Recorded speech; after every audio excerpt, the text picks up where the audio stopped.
Thank you and welcome everyone, community members watching via our live stream tonight for our ordinary council meeting for the 15th of April 2025. Thank you for joining us. Thank you for councillors who've joined us online and staff as well.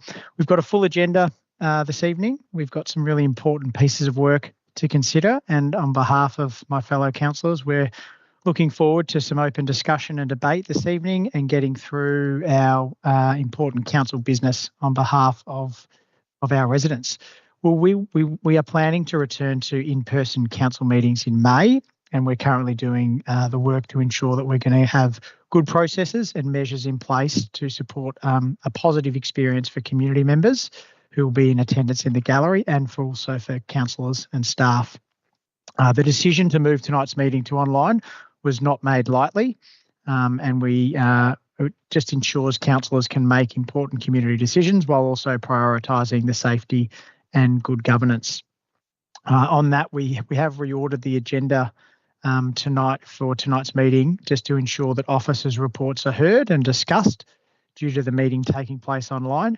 Therefore, as we did last meeting, all public questions received that were deemed valid, they'll be answered towards the end of the meeting. Tonight, I'm accompanied this evening by the CEO, Glenn Patterson, and to my left, Director of Customer and Corporate Services, Jen Bednar, who will be providing support to me throughout tonight's meeting. This means you may see me looking either side throughout the meeting. So on that, I'd like to acknowledge my fellow councillors here this evening, as well as the members of our executive team who have joined us online. So we've got Mr. Glenn Patterson, Chief Executive Officer, Mr. James Collins, the Director of City Planning and Infrastructure, Ms. Jen Bednar, Director of Customer and Corporate Services, Mr. Steve Coldham, Director of Community Life.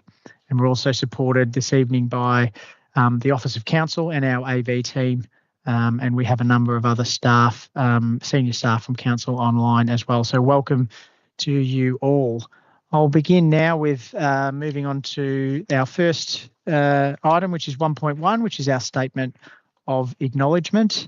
The City of Casey proudly acknowledges the traditional owners, Casey's Aboriginal communities, and their rich culture, and pays respect to their elders past, present and future. We acknowledge Aboriginal people as Australia's first peoples and as the traditional owners and custodians of the land on which we work and live. Item 1.2, which is the reading of our diversity statement. The City of Casey is home to remarkable diversity with many cultures, languages, faiths and communities of worship, ages, LGBTQI+ identities and landscapes, together forming our rich and dynamic community story.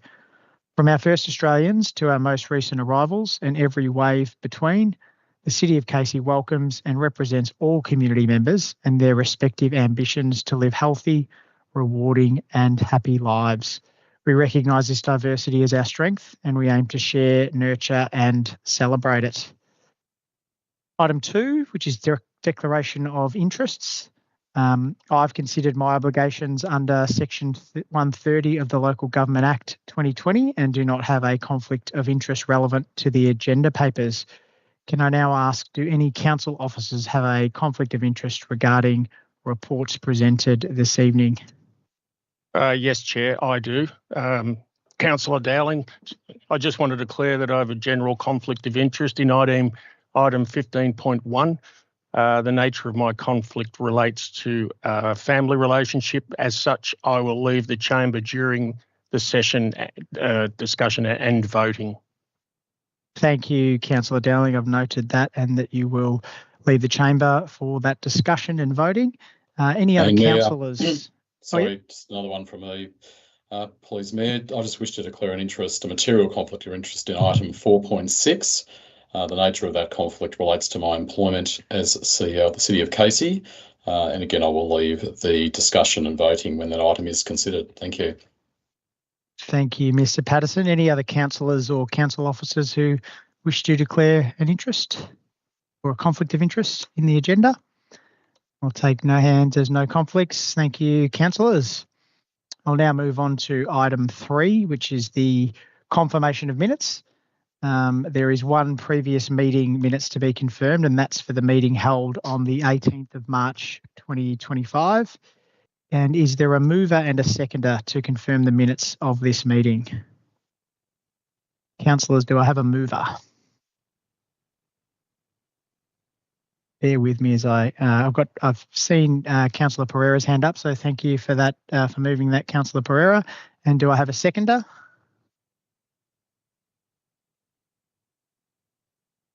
Jennifer, thank you, Councillor Dizon. All right, we'll now put that to a vote. All those in favour?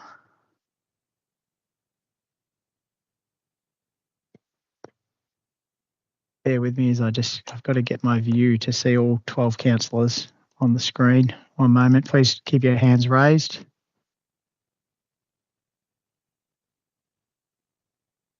Thank you, councillors. That's carried unanimously. And thank you. And on that, I will now move to item 4, which is officers' reports. So there are 8 officer reports this evening in open council. And the first item on the agenda is 4.1, which is our Audit and Risk Committee Chairperson's report. And we have Mr. Nguyen, who's joined us, who's the committee chairperson. Mr. Nguyen, would you like to speak to the report? Thank you, councillors. Thank you for the opportunity to present the Audit and Risk Committee's biannual report covering the period from September 2024 to March 2025. As outlined in the committee charter last updated in August 2024, Audit and Risk Committee plays a vital role in supporting good governance of the City of Casey. Our responsibilities include oversight of financial and performance reporting, risk management, and the protection and control of council assets. We also monitor the effectiveness of council's internal control environment, evaluate both internal and external audit activities, and assess compliance with council policies, legislative obligations, and regulatory requirements. These responsibilities are guided by a formal work plan endorsed annually by the committee to ensure that we are delivering timely and effective oversight. Since my last report, council elections have taken place, and we're pleased to welcome Councillor Lynette Pereira and Councillor Caroline Eves to the committee. Over this reporting period, the committee convened 4 times, 3 in 2024 on the 3rd of September, 24th of September, 17th December, and once in 2025 on the 25th of March. So let me share some highlights from these meetings. External audit and financial reporting. The committee reviewed Council's 2023-24 draft financial statements and endorsed them for sign-off by the administrators. We also discussed the Victorian Auditor General's Office audit strategy for FY25, which sets the approach for the upcoming audit cycle. In addition, we considered proposed amendments to Australian accounting standards, particularly WASB 13, and the potential implications these may have on Council's financial reporting in the current and future years. These discussions help ensure Council remains proactive in responding to evolving audit and compliance expectations. Council finances. Council's financial health remains a standing item at each meeting. The committee received finance reports outlining performance against the budget. We engaged with officers on key variances and sought clarity on trends and forecasts. The committee also reviewed Council's investment policy to ensure it continues to align with current market conditions, risk appetite, and responsible investment practices. These discussions support Council's financial stewardship and long-term sustainability.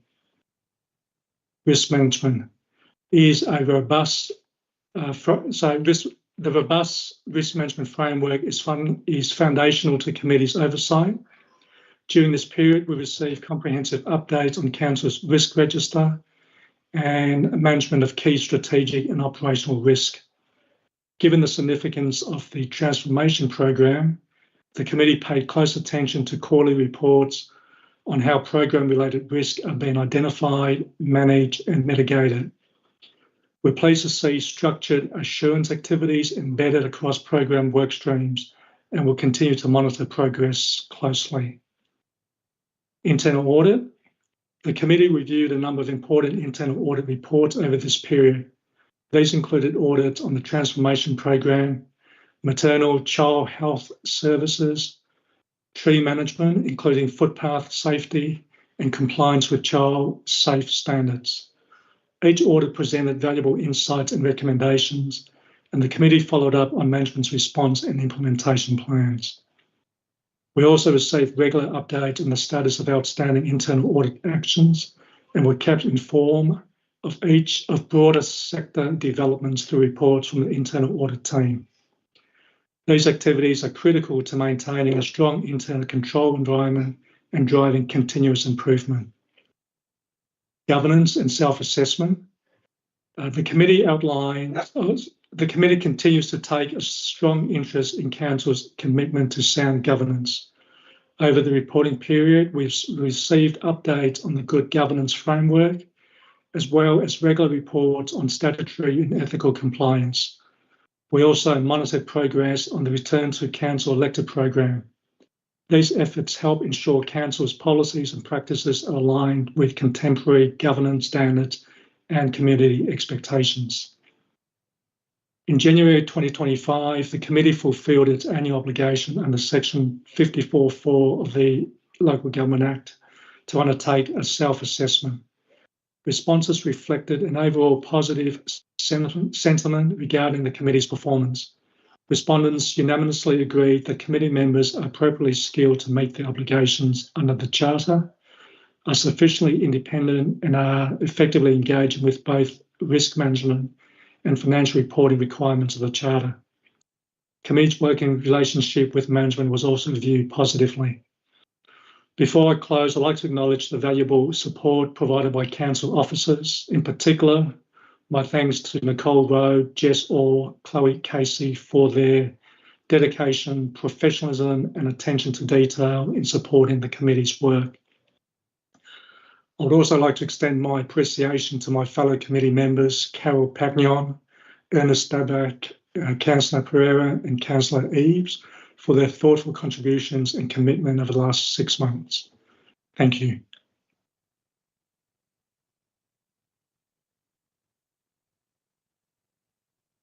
Thank you, Mr. Nguyen. Thank you for that comprehensive report.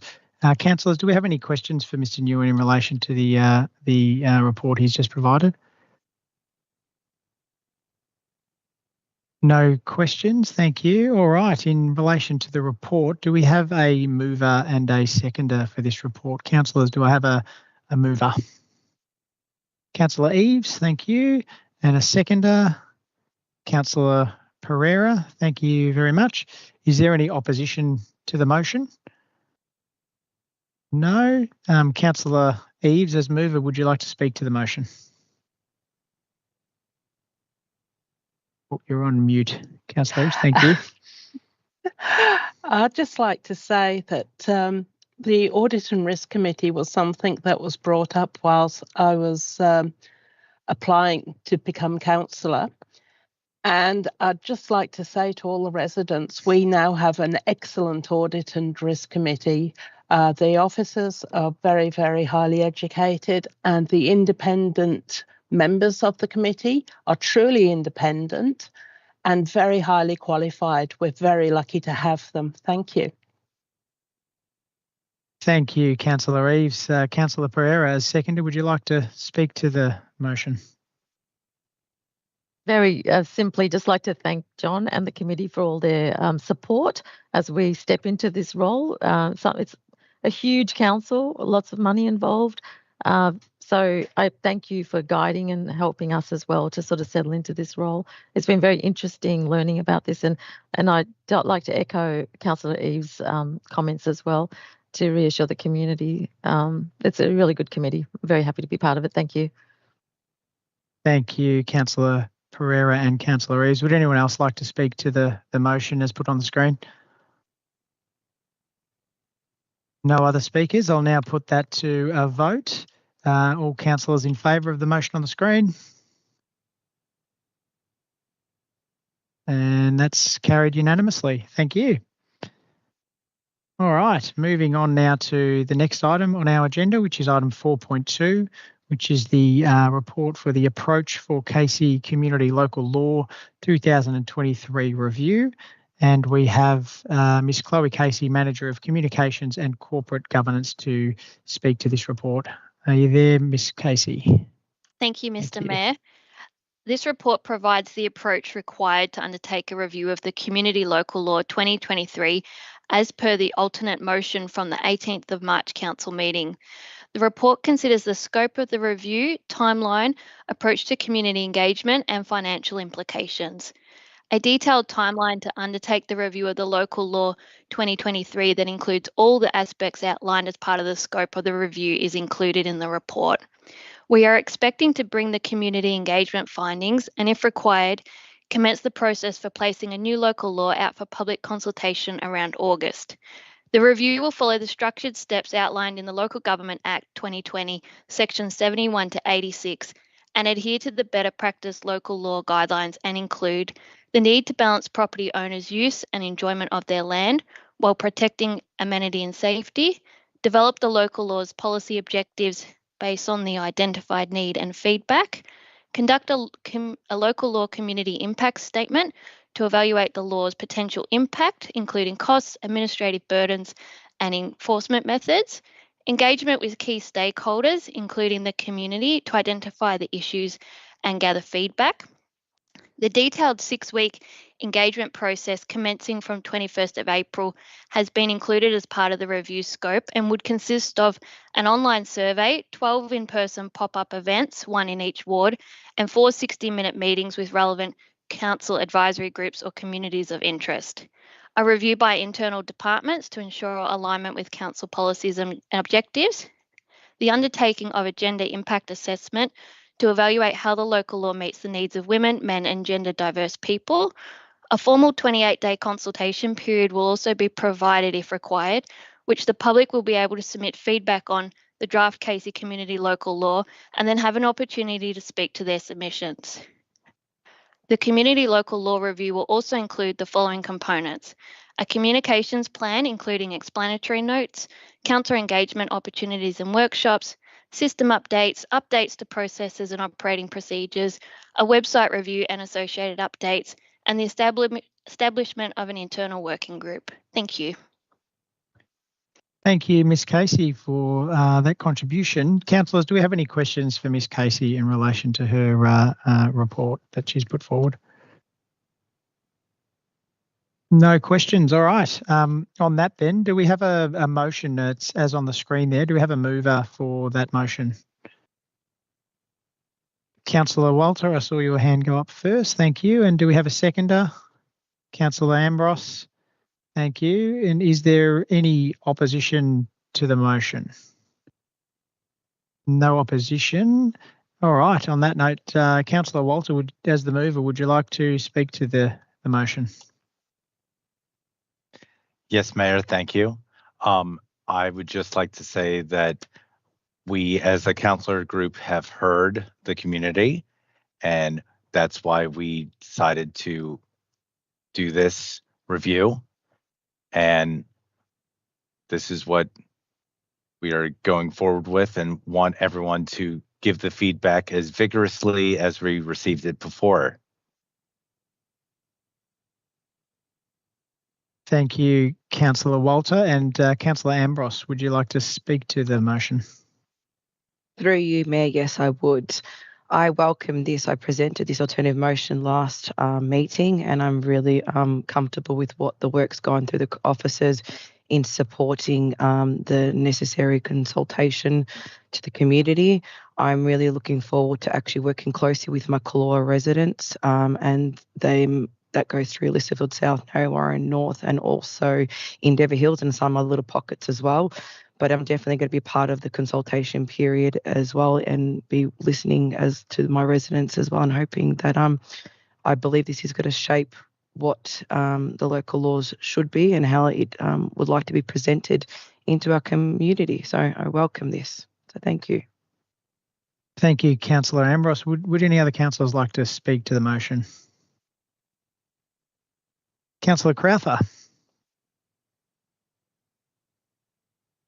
Through you, Mayor, I support the office's plan for the local laws review, especially the extensive community consultation outlined in this process, which is possibly missing from the last review of these laws. To all the motor enthusiasts and the motorbike riders who have contacted me over the last few months, this is your forum to contribute to the review, shape the local laws and have your voice heard. So I strongly encourage you to contribute to this process. Thank you for that, Councillor Crowther. Any other contributors? Councillor Pereira? Through you, Mr. Mayor, I'd also like to thank the officers actually for the tremendous amount of work they've done in preparing this. It's very detailed. I'm not quite sure if they could have done any more than what they've done. In my ward, I didn't have many people bringing this up to me. So, you know, we're listening, even though there are a smaller number of people really in my ward that actually communicated their concerns about this. A lot of, actually more people actually were happy the local laws are in place because they need them. Having said that, anything that will make it more streamlined and better for everybody so everyone's happy is good. So I'm happy to proceed with this and hopefully everyone can have their say and we can make it work for everyone. Thank you. Thank you, Councillor Pereira. Would anyone else like to speak to the motion? No other speakers. I might make a short contribution to wrap up on this one. I'm supportive of this planned review. I think it's excellent, as Councillor Crowther outlined. I think the level and the different types of consultations very important. Speaking with my Waratah ward hat on as councillor, I've got a very diverse community speaking different languages, and I think having those pop-ups where residents can actually speak face-to-face with someone and talk through what the local law means and how it impacts them and have a contribution. I think that's a valuable exercise for raising awareness, but also getting contribution from residents in relation to the different local laws. This is a full review, so it gives people an opportunity to speak up or raise any questions or concerns they have around elements of the local law, not just the ones that have been quite topical since we've come into office as the new council. So I'm very supportive of this process. It's well thought out and structured, and I look forward to beginning and hearing from residents about how we can make improvements.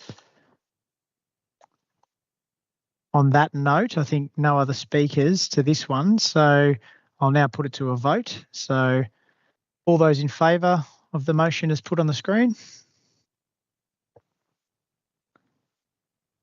Raise your hands, councillors, if you're in support. I think that's everyone. That's all 12, so that's carried unanimously. Thank you, councillors. All right, we'll now move on to our next item, which is 4.3, which is the draft suite of corporate planning documents, which is a rather large recommendation, as noted on the screen there for those viewing online and also for councillors online as well. We have Rebecca Downs, who's the Acting Manager of Strategy, Innovation and Transformation, here to speak to this report. So welcome to you, Rebecca. Thank you, and through you, Mayor, I am pleased to present the draft suite of corporate planning documents for Council's approval tonight to proceed to public exhibition. I am joined online tonight also in this item by Kerry New, Manager, City and Asset Planning, and Melissa Baker, Chief Financial Officer. So Council is required under the Local Government Act 2020 to develop a key suite of corporate planning documents to address the priorities of our community, drive council performance and ensure transparency and sound financial management. These processes are also critical to our organisational alignment, council sustainability and the outcomes council delivers for our community. The suite of corporate planning documents includes our long-term community vision 2035, our council plan 2025 to 29, including the municipal public health and wellbeing plan, the annual action plan 2025 to 26, the budget report, which includes the 2025-26 budget the Capital Works Program 25-26 and includes our draft schedule of fees and charges for 25-26, the Financial Plan 2025 to 2035, the Revenue and Rating Plan 2025 to 29, the Asset Plan 2025 to 2035, and the Road Management Plan 2025. These documents have been drafted following a comprehensive community consultation and deliberative engagement program called Shape Your City that occurred between June to September 2024. Council used the insights from this engagement to ensure our planning and priorities continue to align with those of our community. The public exhibition process commences on Thursday, April 17 and concludes on Thursday, May 8th, with the exception of the Draft Road Management Plan 2025, which will conclude on Thursday, May 15th. This is the point where our community are invited to make submissions in response to these documents, and these can be made via an online submission form available on Casey Conversations, via email or submitted by mail. Submissions will be heard at a special council meeting scheduled for May 27, and community feedback will then inform the finalisation of these documents prior to final adoption in June. In closing, we are seeking council approval tonight for this item to proceed to the public exhibition process. Thank you. Thank you, Ms Downs, for that contribution. Councillors, do we have any questions for Ms Downs? No hands up, so thank you for that, Ms Downs. I'll now, on that basis, oh, sorry, Councillor Perry, I didn't see that at the bottom of my screen there. You have a question for Ms Downs. I was just wondering why we got 8 documents in one motion. Yes, thank you very much for your question, Councillor Perry. These are under the Local Government Act 2020. We are required to present these suite of corporate planning documents in one sitting. In one sitting or in one opportunity to vote on the documents? So this opportunity to vote on the documents in their draft format are for us to be able to go to public exhibition to then be able to provide the opportunity for our community to provide feedback on these before final adoption in June. Yep. But there's no chance that we could have separated them out into individual votes on each document, or as separate, or documents that actually, fit in together a little bit more than others, or ones that could be contentious. You know what I mean? Like 8 at once. Like this is like, some of them are great, and some of them I think we could discuss a little bit more. Yes, thank you and appreciate your questions there, Councillor Perry. I think the Act does require us to present a suite of corporate planning documents, and this is the full suite, which will then set us up for the next financial year and that July 1 date to be able to make sure we're well set up for implementing what we've heard from our community within our council plan and implementing that vision, but also the supporting documents that then go along within this suite of documents as well. In terms of the budget documents and the asset plan, I can defer some of these questions to Kerry New, our Manager of City and Asset Planning, and Melissa Baker, also our Chief Financial Officer, if they had anything to add in support of your question as well.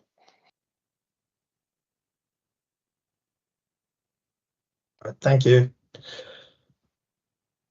Thank you, Councillor Perry. Anyone else want to make a contribution? Just noted there, Ms Downs said a couple of people. I've got no hands up. Any other questions for Ms Downs then, or the other officers joining online?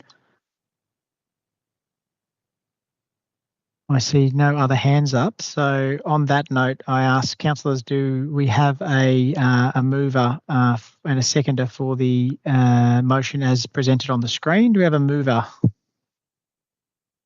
Councillor Pereira, thank you. And do we have a seconder for the motion? Councillor Rowe, thank you very much. And are there any in opposition to the motion? Councillor Perry. Thank you, Councillor Perry. All right, I'll move now to the mover. That was Councillor Pereira. Would you like to speak to the motion? Thank you. Through you, Mr. Mayor, I'd like to again thank the officers and all the community members that participated in this process. This is a huge amount of work. I strongly encourage the community to have a look, participate. We're here to have the public consultation. We want your input.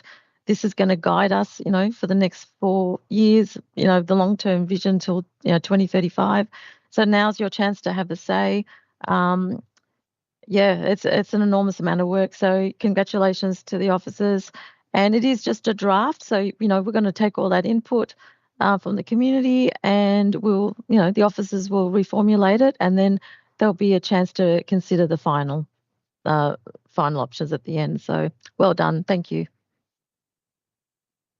Thank you, Councillor Pereira. And Councillor Rowe, as seconder, would you like to speak to the motion? You're on mute, Councillor Rowe.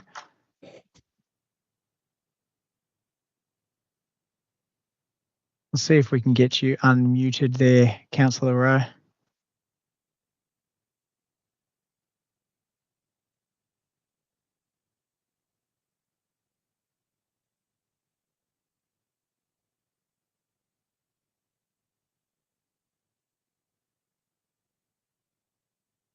One moment, please, councillors. We'll just wait for Councillor Rowe to get his audio fixed.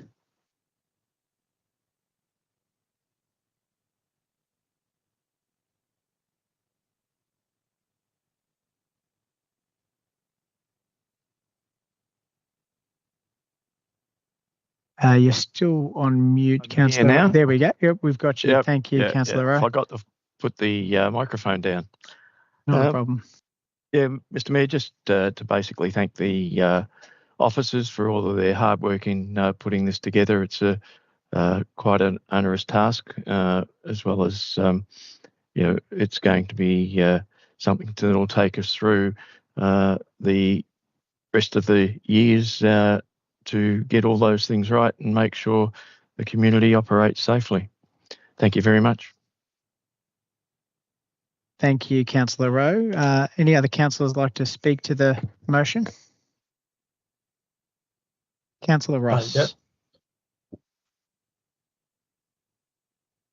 I had Councillor Ross with their hand up first. If Councillor Ross. Oh, thank you. I just want to say that we asked for and received quite a number of sessions to go through all these documents, give feedback, ask questions, make amendments, as presented fully in the agenda. One of the things that stood out to me was that 52% of people younger than 25 were unable to participate in social or cultural activities due to the cost in the previous 12 months. That was self-reported.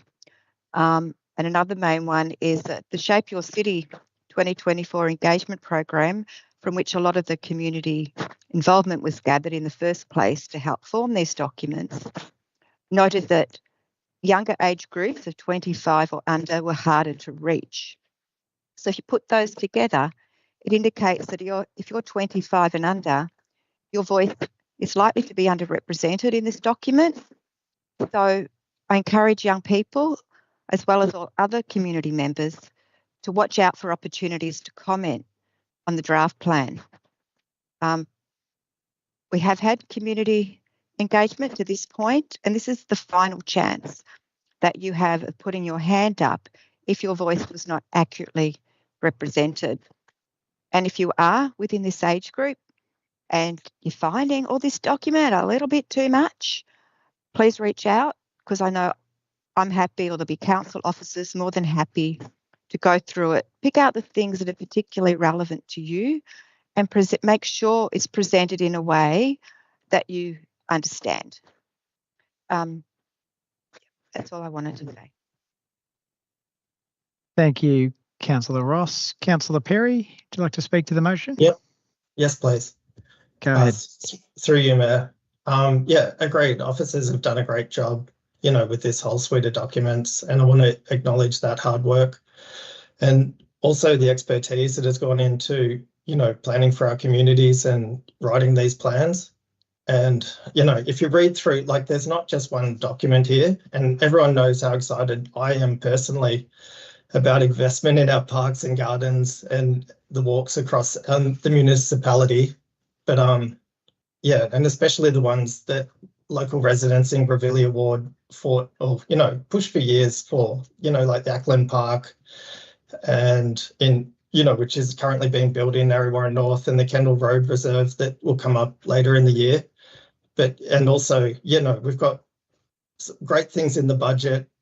There's a new playground at Wintersun, Quarry Road linking path, Wilson Botanic Park upgrades, Casey Panthers pitch upgrade.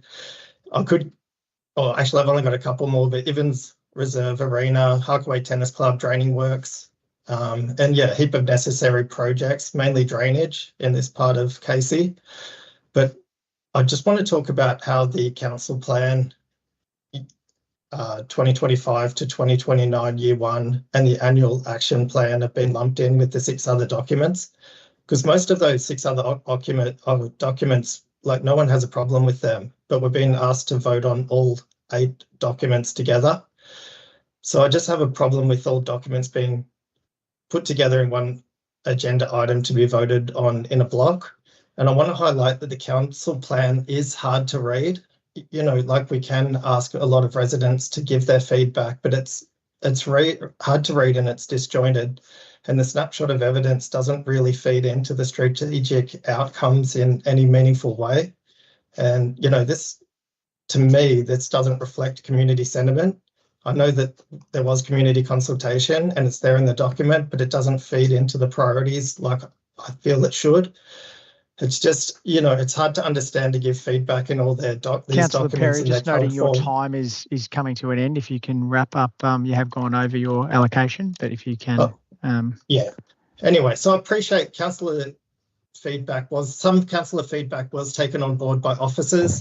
The feedback that was rejected was largely based on points being acknowledged or catered to in other council documents, which is great. But in this case, I think we need to link these documents or have these documents listed in the plan. Councillor Perry, just noting the time. Just let me finish it. I'll be 1 minute, literally.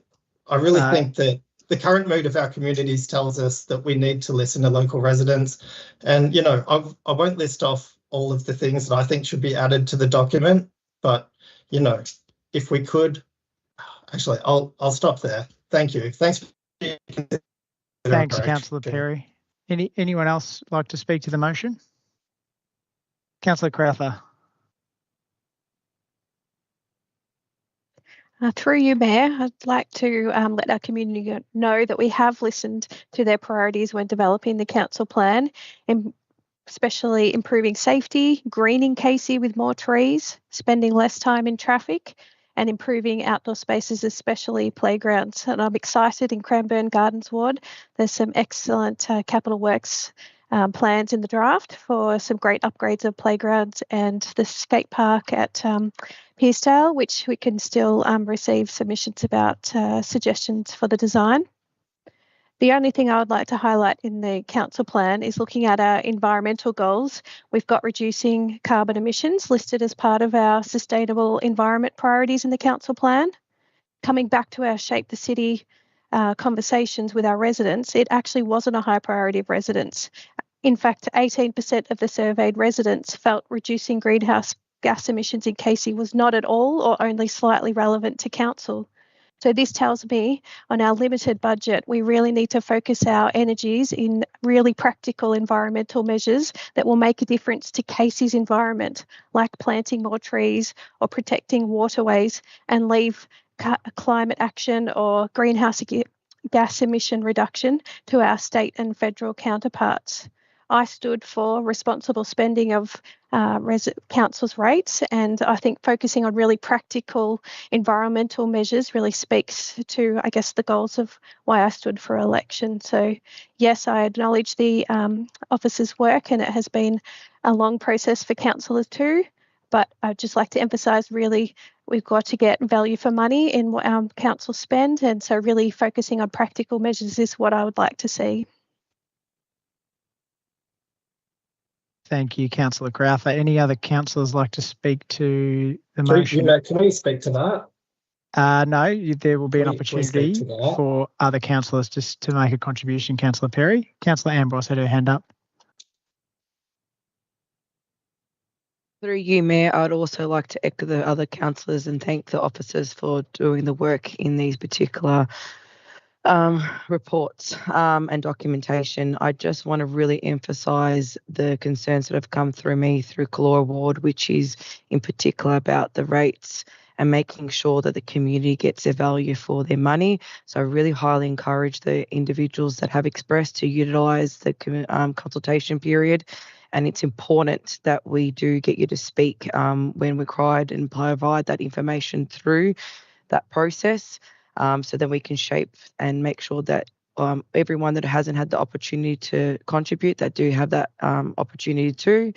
And I'm looking also closely at that feedback and making sure that, yes, it does shape these particular documentation. So I encourage all my residents to do that and have the opportunity to have their say. So thank you. Thank you, Councillor Ambrose. Would any other councillors like to speak to the motion? Councillor Dazon, saw your hand go up.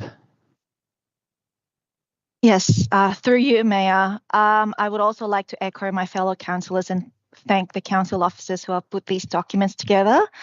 It's quite a tedious task, so thank you all. Would also like to mention that we as your councillors have listened to our community who want our existing facilities, wards, parks and playgrounds maintained to a high standard. In my personal view, our capital works program balances the needs of our growing suburbs with our established areas.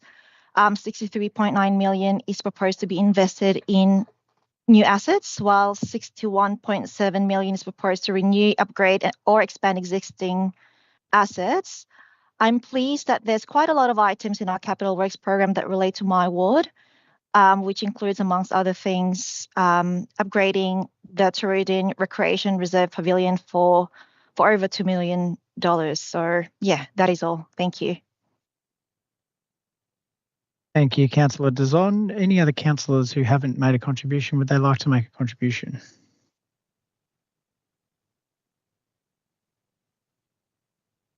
No other councillors, so I will now make a contribution if that's all right, to summarise it up. So I think it's important to note that we're not voting today on passing the budget. This is a vote to put it out to public exhibition, to have community consultation. And I think that's a really important thing to note. This is just one more step in the incredible amount of work that's been done by officers and councillors. Nearly all councillors have attended numerous sessions, and then the additional sessions that we've had. So to see almost all councillors come to those and make contributions has been, I think it's been really good to see. There's been healthy debate and discussion about the priorities for our municipality as a whole, and I'm very thankful for the councillor group for the way that you've all engaged in that. And I know it's not just in our meetings, there's been lots of opportunities to get out and speak to residents. As Mayor, I've had that chance to, whether it's out in Pearcedale with Councillor Crowther at the skate park and the football club, or Councillor Perry at Casey Panthers, to learn about the challenges they're facing. I think I've been in almost every ward with really eager new councillors keen to listen and then have these priorities reflected in this document. So very pleased with that. It's also been really positive to see the different contributions that councillors have made. We've got, obviously there's some quite dry content in here, very finance heavy, and we've got a number of people with really strong business background and finance background, like Councillor Eves and Councillor Crowther, who've played a big part in helping us as a group work through all these documents and give good feedback and lead to the suite of documents that we've got today. And I think this next phase of that is consulting with our community in a formal manner and giving groups and residents a chance to make a contribution and something that we can consider and look to improve if the documents need improving. So I think it's really exciting. On a local ward note, I'm rapt to see the Doveton Pool funding in there. The federal government grant of 7.5 million is in this budget, and we'll see the stage 1 works begin and be completed. So that's really exciting to see on that. So I endorse this recommendation and will be voting in favour. So on that, if there's no further contributions, I will, Councillor Perry, we only get one contribution each, sorry. sorry, you can go one more for 1 minute. I've just had a governance advise me of that, Councillor Pereira. I just wanted to close it because I moved the motion. I just want to emphasise to the community, this is your chance to have input. Please go for it. I want to allay the concerns that Councillor Perry and Councillor Crowther have raised. This is the opportunity, you know, for anyone else who's got any issues, please do raise it and it'll all be considered. The submissions will all be considered and we'll formalise it later on. Thank you. Thank you, Councillor Pereira. So we'll now move to a vote on this motion. So all those in favour of the motion as presented on the screen. Thank you, councillors. And all those against? We have 1 against, Councillor Perry against, and 11 in favour. Thank you, councillors. That motion has been carried.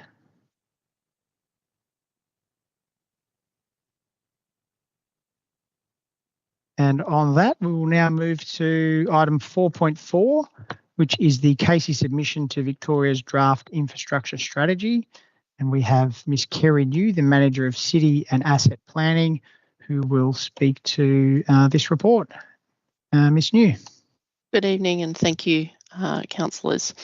So Infrastructure Victoria is an independent body that advises our government, a Victorian government, and they are required to prepare an update of Victoria's 30-year infrastructure strategy. Now, the strategy is supposed to be a roadmap for action over the next 30 years, and the updated draft is currently open for public consultation.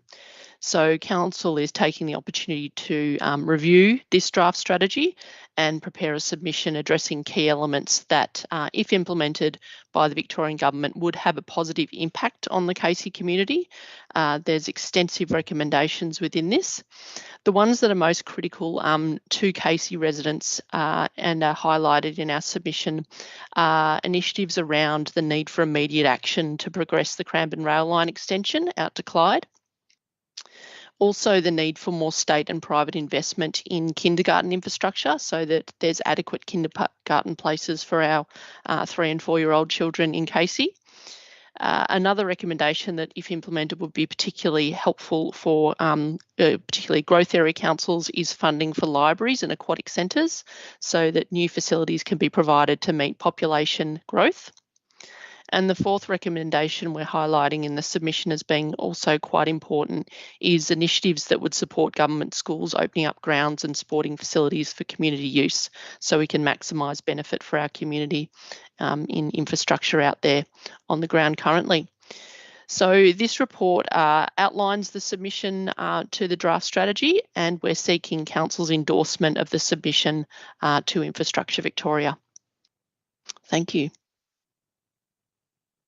Thank you, Ms. New. Councillors, do we have any questions for Ms. New? No questions, thanks. Councillors, do we have a mover and a seconder for this motion? Do I have a mover? Hold on, Councillor, excuse me, Councillor Cooman. Councillor Pereira had her hand up. You might not have seen. Sorry, Councillor Pereira. It's difficult online with this gallery I'm looking at, but please, questions. Yeah. Thank you, Mr. Mayor. I do apologise. There was a part of this infrastructure plan that I read a while ago when it first came out about the waste strategy, the waste infrastructure planning, and it was a very strange comment that, you know, they said it shouldn't be near people except for where, you know, transport might be expensive or something like that. Can the officers please advise if we're going to be mentioning anything about that? Of course, I'm talking about in relation to the waste transfer station, but as part of this 30-year strategy, do the officers have some comment about that? Through you, Councillor Mayor, through you, Mayor. Thank you, Councillor Pereira. There is a recommendation within the draft strategy around preparing for more recycling and waste infrastructure. And our comment on the submission is that the recommendations to publish and identify places for new recycling and waste infrastructure should be supported. It's preferable that that major sites for waste and recycling infrastructure be clearly outlined to the community, and that the Victorian Government lead that process to ensure that there's transparent and robust community consultation and that views of local communities are included in that.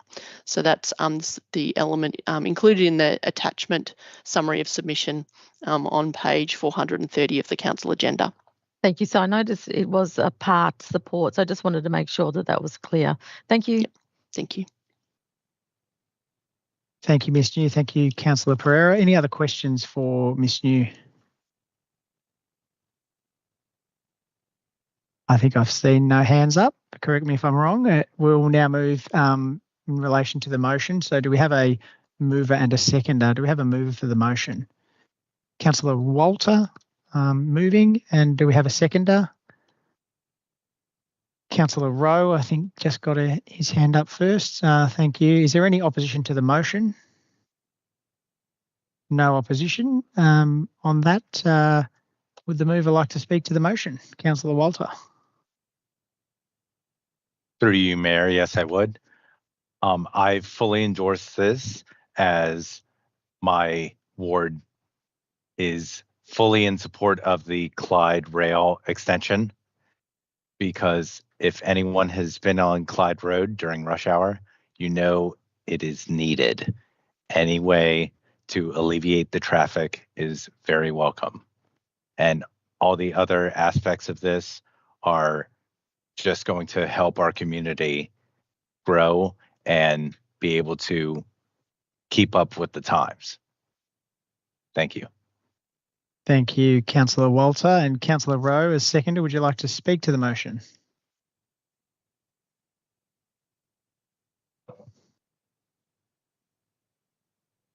You are on mute, Councillor Rowe, if you're able to unmute on your screen, perhaps. While we're waiting... There we go. Oh, there we go, Councillor Rowe. Thank you. Just, you know, the need for these works to be done, as has been previously said, in relation to the Clyde railway line, and I can speak with some authority on that, having been a member of the Parliament previously and a councillor. These have been needed for so long. It's criminal that it's still going. It started off in 2000 or before, the need to get Clyde onto the lines, and successive governments, and particularly over the last period of time, have ignored it and decided that it was all too hard. But it's not too hard when they want to dig a hole that's going to nowhere. So thank you for the officers for all that you've done in putting this together, and hopefully this will see the beginning of some action of not only the electrification of the line and but also the infrastructure required for the roads. We're seeing, I think, Mr. Mayor, there was some significant funds for those roads out to Clyde committed by the government, and like to 20 thank them seconds for that. left, Councillor Rowe, just in terms of your speaking time. And I'm happy to go. Thank you, Councillor Rowe. I might just before we go to the next speakers, I did just get some advice from governance around speaking times, because noting the last item. So just to familiarise all councillors, so a mover this is according to our governance rules, so a mover can speak for 3 minutes with a final right of reply of 3 minutes as well. Other speakers are allocated 2 minutes to speak. An extension can be granted if requested for 2 minutes. And councillors, as chair, I do have the option to allow someone to speak further if it's to clarify if something I believe has been misunderstood. So on that note, further speakers to this will have 2 minutes. Any other speakers to the motion? Councillor Crowther. Through you, Mayor, I'd like to thank Kerry and her team of council officers for this submission to the Victorian Government, and all of our identified key priorities are really addressing the challenge of our ever-increasing population. We are on the growth boundary here, and we have a rapidly growing population and housing targets we need to achieve, but this submission shows that we need the infrastructure to support this growing population, the libraries, the aquatic centre and the kindergarten. As it's outlined in the report there, as of March 2025, we have 302 Casey kids on a wait list for kinder, which is just not okay for our kids. They're going to miss out on the social and developmental and academic benefits of kinder, and we're setting them up for failure or a disadvantage in their school years by missing out on kinder. So we really need to address our infrastructure needs for our rapidly growing population. So I do support this report and the submission to the Victorian Government. Thank you, Councillor Crowther. Any other councillors like to speak to the motion? Councillor Ambrose. Through you, Mayor, I would like to also thank and echo the councillors as well, thanking the officers for this report. I do particularly like the key advocacy point for help government schools share their grounds. I know there's been some concerns in the community around basketball in particular, and I believe that this could also support that growth, which has continued to grow every year. So I do encourage that to see that support give those to particular community members an opportunity to use the facilities outside of the hours of school. I also like to see that in particular this report around the growth around the roads and how we are growing as a city of Casey, and there is a lot more members on the road. We're making sure that they are safe and they are supporting the continued growth of our residents. But in particular for me in Calora, I know that safety on roads is really important. So I do want to see that as well. So thank you, Mayor. Thank you, Councillor Ambrose. Any other speakers to speak? Councillor Pereira? Thank you, Mr. Mayor. You saw me that time. I did. I'd like to really emphasise point 1, build more social housing. As a councillor, as we saw recently, is a housing crisis going on. There's a lot of people that are sleeping rough, and that's interrelated with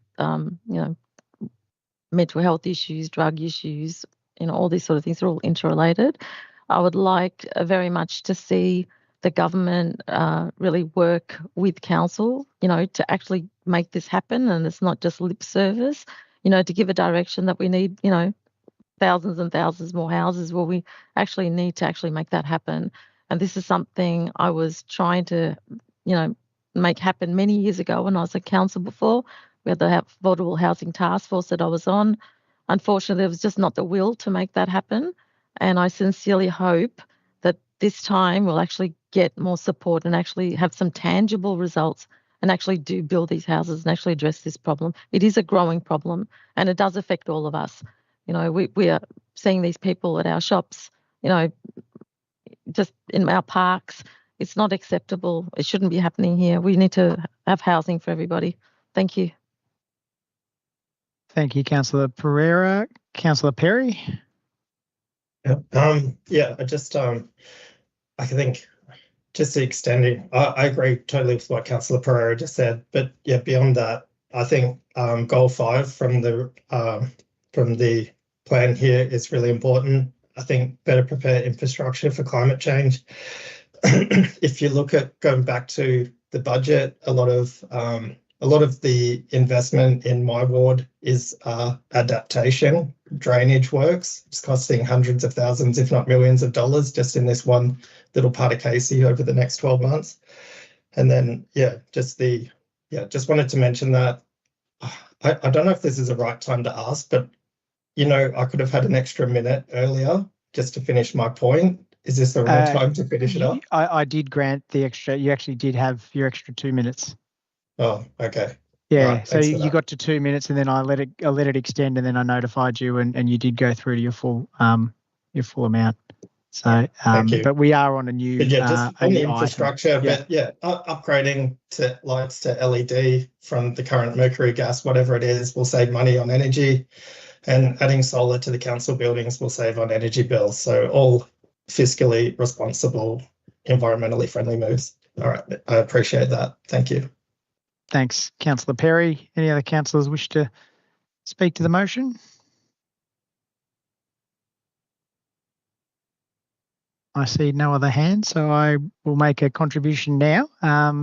Thank you. I'm supportive of this 30-year plan and our recommendations. I think particularly it's been noted that the some of the major infrastructure pieces, like the Clyde Rail extension, is a huge of huge importance to our residents in our growing areas. Having no public transport out to our growing suburbs is something that needs to be addressed. We have a lot of houses that will continue to come online, and I think that necessitates investment in that space because the roads are only going to get more busier and we need to have other options for people. So I'm pleased to see that one identified.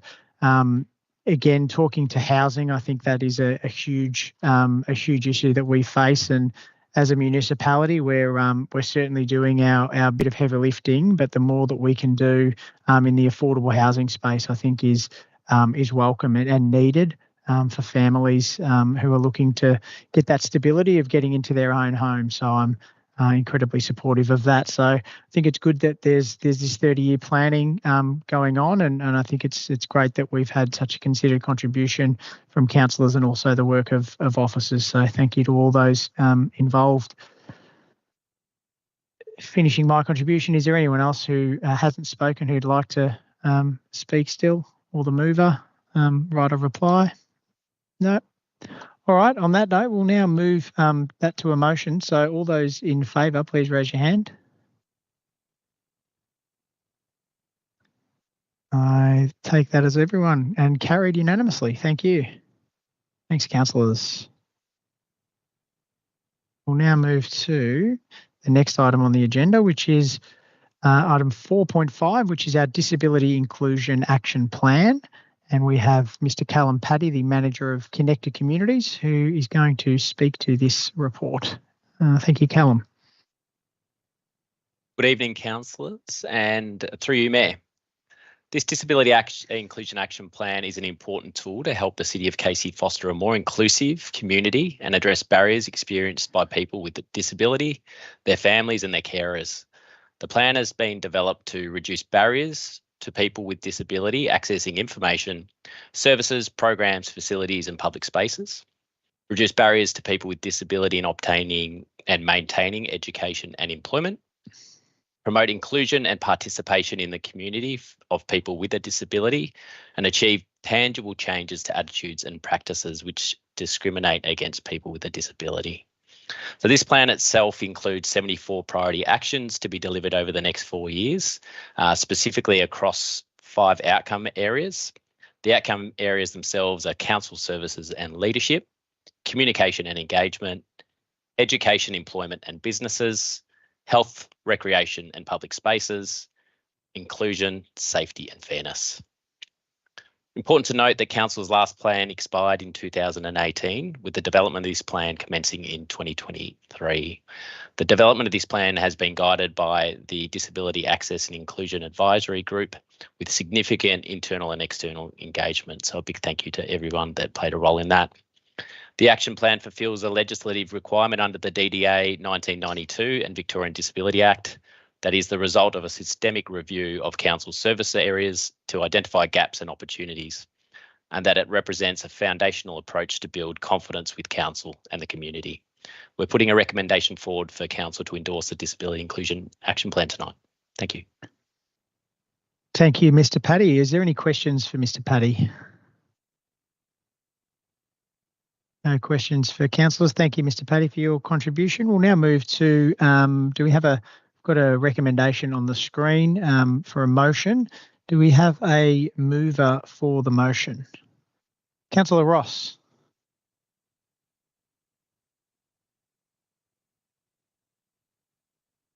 Thank you. Chair, I wish to move this motion with a slight amendment to the motion. The motion being that Council endorses the Disability Inclusion Action Plan 2025-29 to promote accessibility, equity and inclusion for people with disability, their families and carers in the City of Casey. The amendment being to add a second dot point, that officers brief Council annually on the progress of the plan and that councillors are consulted on the development of annual actions.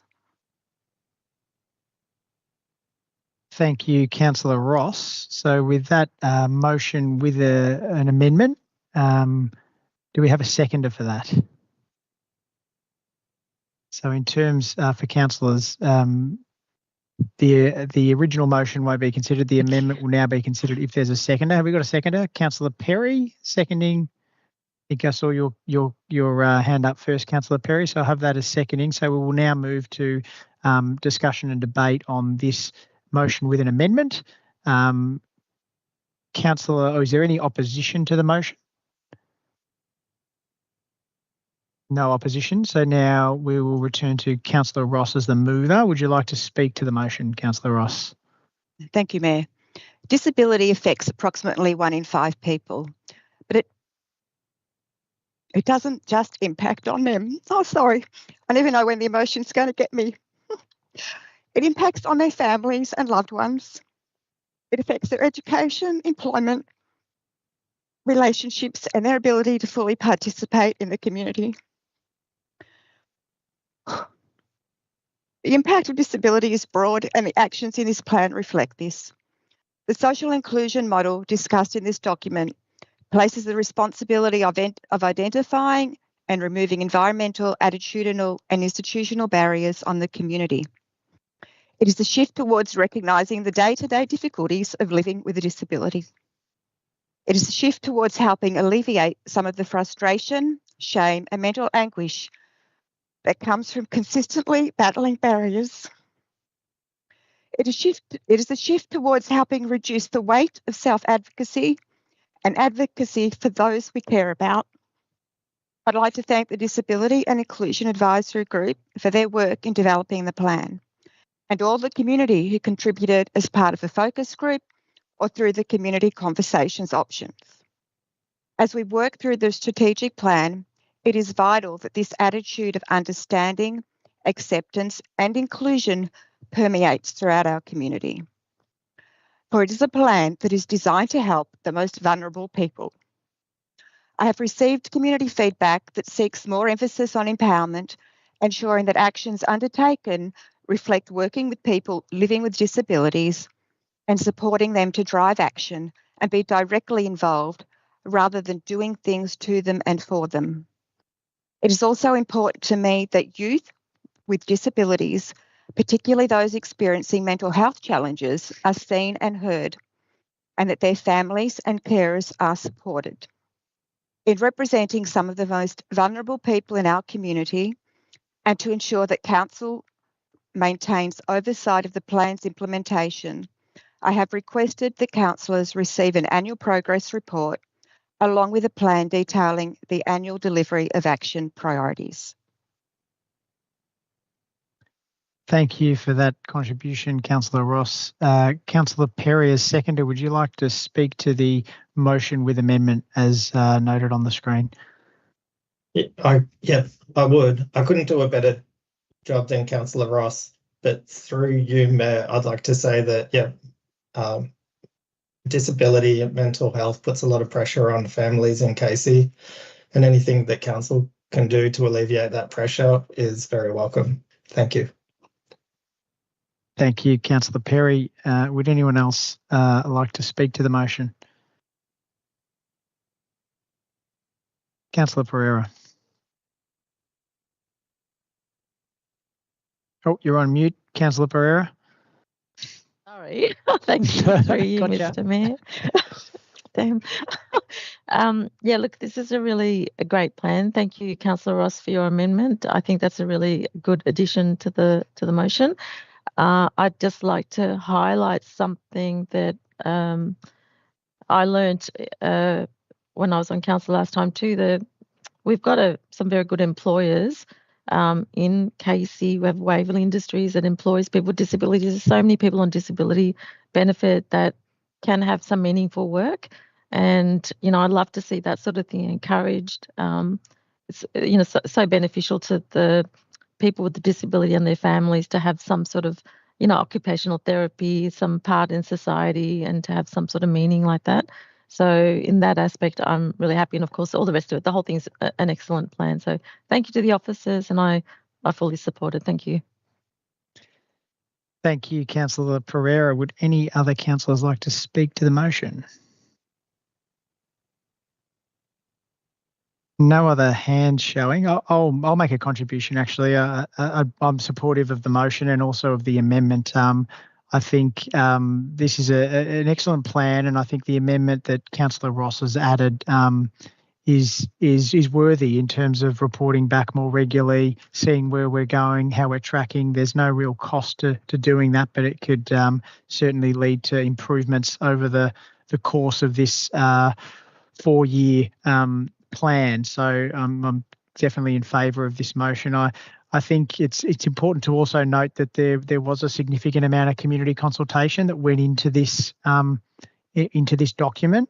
There was surveys, but then also focus groups that were facilitated with people with lived experience to allow them to make contributions and ensure that what we're putting to council today reflects those in the community and their needs and the outcomes that they're seeking based on their input. So I think it's important to note that.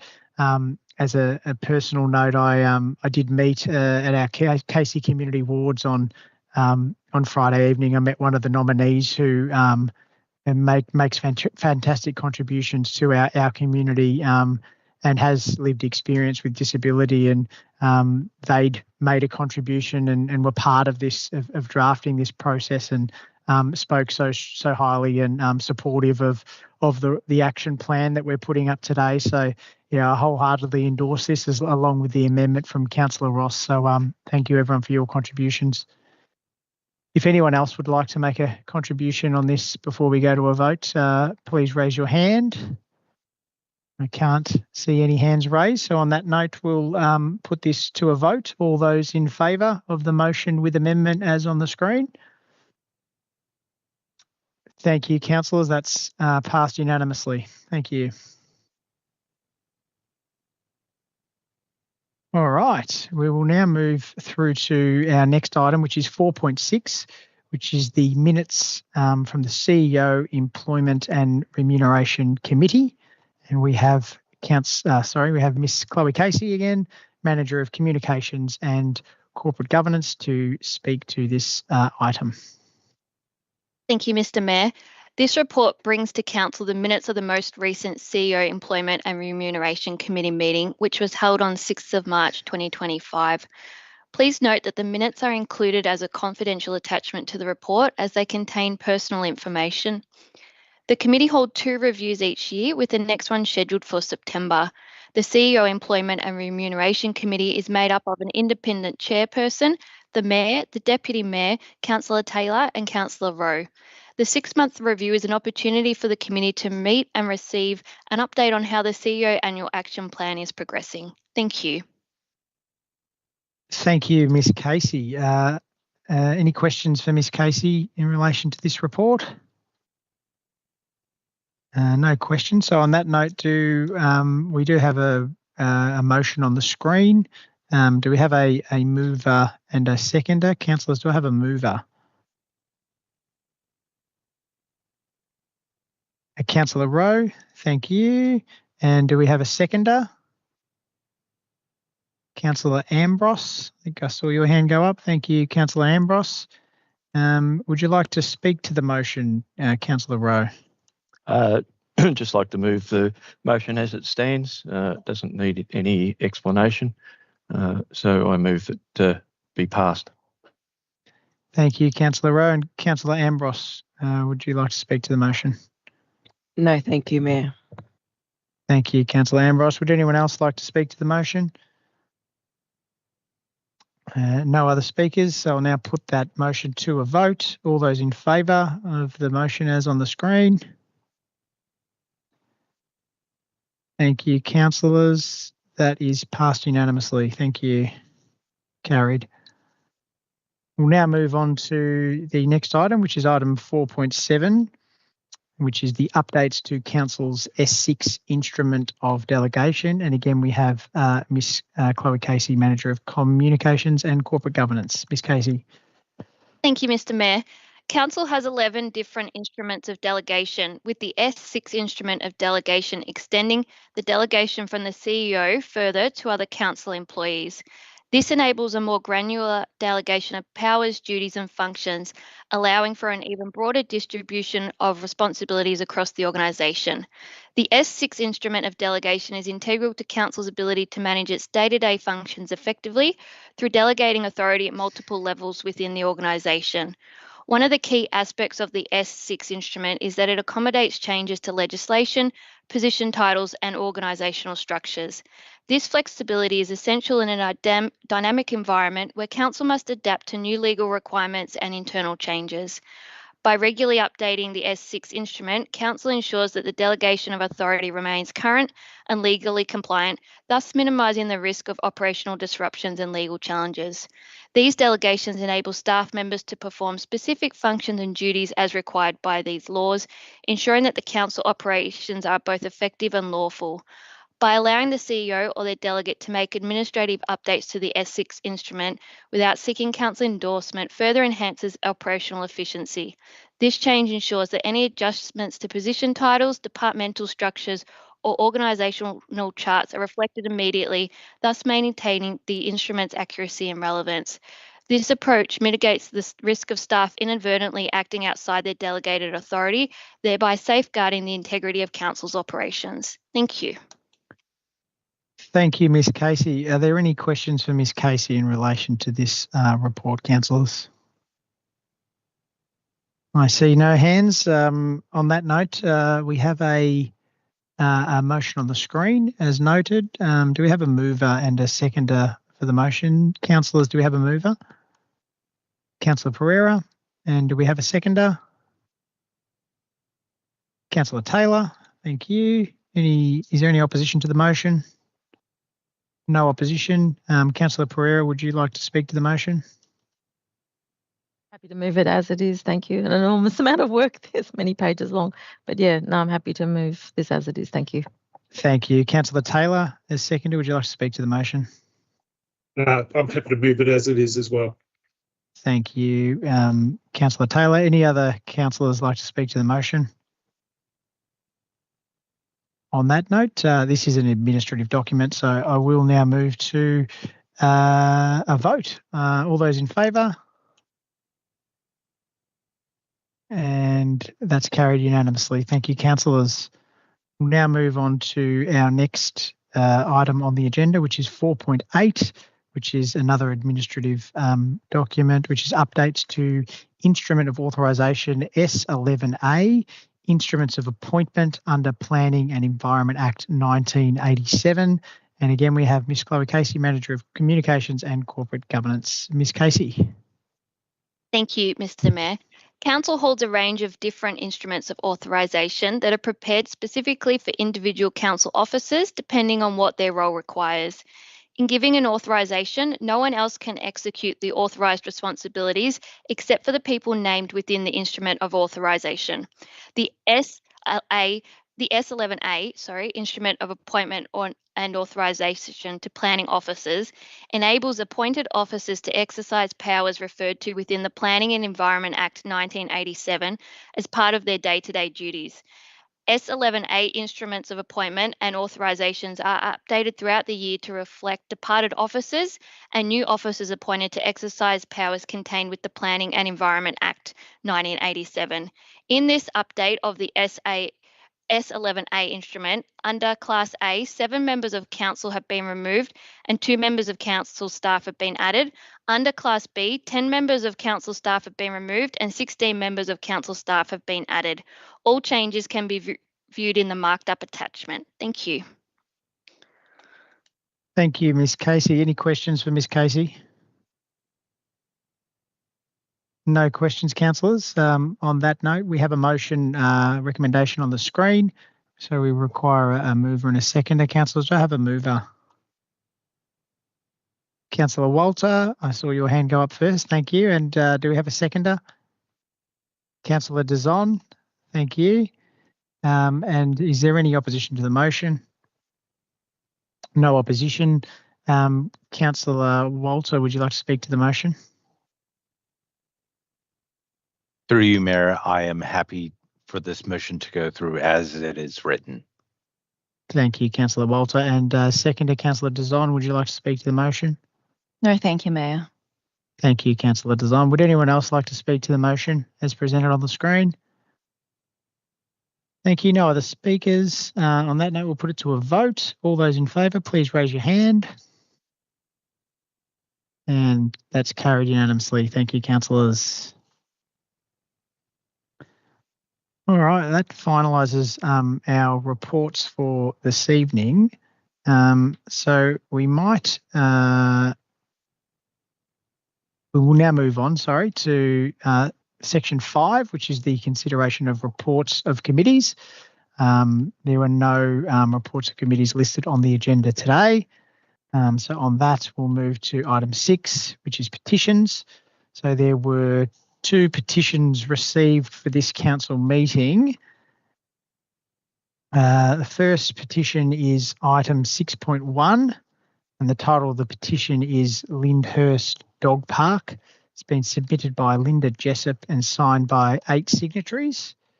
Do I have a councillor to table the petition? Councillor Reeves, thank you. Would you like to speak to the petition? Thank you, Mayor. This is, I recommend the petition be referred to the Chief Executive Officer to respond to the head petitioner and provide a response to the matters raised in the petition. The request is that the City of Casey designate the current underutilised open grass space next to Livy's Place as an off-lease area. That's in Lyndhurst. This site is a 38-minute walk from our nearest dog park, which is in Banjo Patterson Reserve, which is in Lynbrook. There is no vehicle crossing across the railway line round about that area, so it makes it very difficult to get to. The request is that council funds are allocated to make this part of Marriott Waters Reserve or another Lyndhurst location, following community consultation, a safe and accessible place for dogs with fencing and water. Thank you, Mayor. Thank you, Councillor Reeves. That petition has been tabled. We'll now move to item 6.2. The title of the petition, this is the second petition, is the petition to address the seagull issue in Alira Park. It was submitted by Mahmood Rezai and signed by 13 signatories. Councillors, do I have a councillor to table the petition? Councillor Dowling. Would you like to speak to the petition, Councillor Dowling?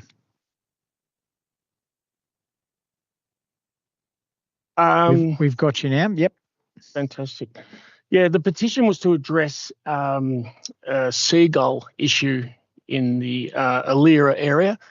It's making a hell of a mess on some of the rooftops, and the lake is attracting them for some reason. It looks like you're basically down at the beach every time you're down there. So the petition has been referred to the Chief Executive Officer, and he'll get in touch with the petitioner and provide a response to the matters raised in the petition. But there'll definitely be some feedback provided to the people that submitted it. Thank you, Councillor Dowling. That petition has been tabled as noted. And that's it for the petitions today, 2 petitions. So we'll now move to item 7, which is the public questions. And before we begin, I just want to acknowledge and thank all the community members who have taken the time to submit your questions. There are some important topics in here, but I will note that some of it is quite technical in nature, and we've done our best to to address the questions, but also note the technical nature in some of the responses, and some of them will quote legislation, which is just required to answer the questions. So on that note, I will now refer to our CEO, Mr. Glenn Patterson, to read out the public questions. Thank you, Chair. The first question tonight is in relation to smell from landfill from Sue Lani. The Herald Sun recently did an article of the 10 smelliest suburbs in Victoria, where the City of Casey had 5 out of 10 recorded. What does the City of Casey intend to do about the constant smell, loss of property value, and the constant mental and physical health issues caused by this situation? Will the City of Casey apply some kind of discounted rates to compensate what they have to endure? That will be responded to by the Director of City Planning and Infrastructure. Thank you. Question. We acknowledge the concerns and challenges experienced by our community when it comes to living in proximity to the landfill site. Our officers continually work with the EPA to address and resolve complaints made by residents related to landfill sites. Regarding the second part of your question, Council is not considering a discount in rates related to your concern. Next question is from Teresa Jones about SBI operations and extension of permit. There have been ongoing issues for several years since the SBI facility in Bellato area was opened. Residents have expressed concern regarding odour, dust and noise. SBI have failed to remediate odour, and action by the EPA has not resolved this. SBI applied to the council to extend their current permit, and the community were asked to provide submissions. Myself and others did this, but no update has been provided by the council or its officers. Please advise the current status. And again, the Director of City Planning and Infrastructure will respond. Thanks, Teresa. Council has received a request to amend the planning permit for the SBI landfill site and to endorse plans required under the planning permit. We're in the process of reviewing the application and objections are received. We have not yet made a decision on the application. We acknowledge that submissions were made by the community last year and we've not provided update as yet. We commit to writing to all objectors by mid-May with an update on the application. The next question about permit costs is from Daniel White. If permits are there to protect people's health and safety regarding shipping containers, recreational vehicles, boats, etc., then why can't that cost be included in our rate contributions so the permits are free instead of up to $400 each? And the Director Community Life will respond. Thanks for your question, Daniel. We understand the community concerns around the private land use permits, and in response, Council is undertaking a review of the local law. Only some residents require permits when it's deemed necessary, so including a permit fee in the general rates would mean that everyone pays for a service they actually may not use. We've paused all permit fee for private land use permits while this review is underway. The next question relates to WTS, Community Health and Safety Concerns, from Amanda Haslam. How many safety breaches, including fire, does the Council require in order to deem the approval of Veolia's WTS permit approval to lodge a VCAT application to remove the permit? The Director, City Planning and Infrastructure will respond.